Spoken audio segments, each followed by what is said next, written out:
Olá pessoal, eu sou Denise Feitosa e este é o canal Feito Rosa. Na aula de hoje nós vamos fazer esse lindo galho de margaridas.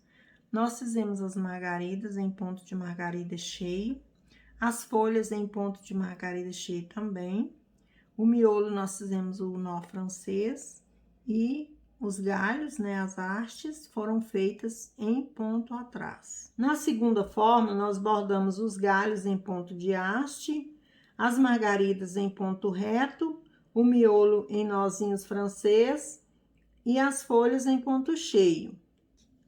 Esse bordado de hoje foi bem simples, espero que vocês gostem e vamos lá aprender.